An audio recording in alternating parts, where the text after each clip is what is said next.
ஏத்த ஹீலிங் நேயர்களுக்கு அனைவருக்கும் வணக்கம். நான் உங்கள் ராஜ். ஆகாஷ் ரீடர், ஹீலர்,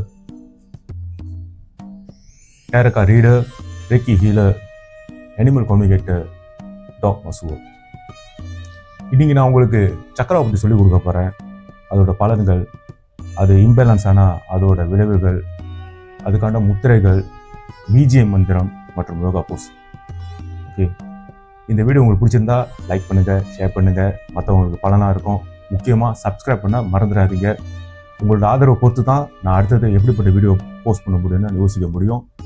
உங்கள் ஆதரவு நன்றி. இப்போ வாங்க வீடியோவில் போகலாம். சரி, நம்ம உடம்புல தெரியும் நிறைய சக்கரா இருக்குது. ஆனால் முக்கியமான சக்கரா 7 சக்கரா.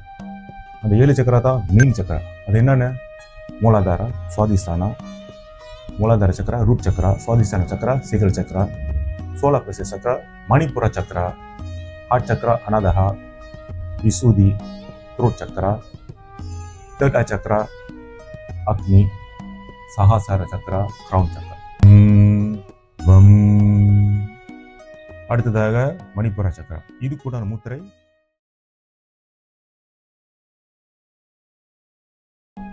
இந்த சக்கரெல்லாம் எங்கே அமைஞ்சிருக்குது? முதுகு தட்டில் அமைஞ்சிருக்குது, நேர்கோட்டில் அமைஞ்சிருக்குது. உடம்பை விட்டு பார்த்தா தெரியாது, ஏன்னா எல்லாம் கிளான்ஸாக இருக்குது.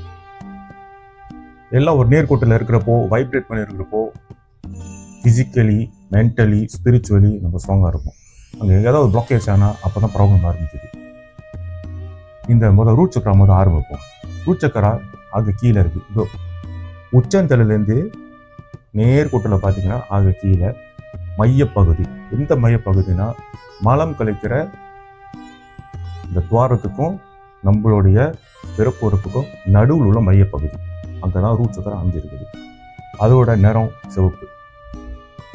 இதோட எலிமெண்ட்ஸ், இந்த பஞ்சபூதங்கள் சொல்லுவாங்கள்ல, அதோட எலிமெண்ட்ஸ் எர்த்தோட.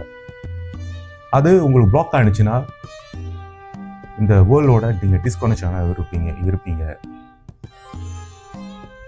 அது கூட நிறைய பிரச்சனை வரும்.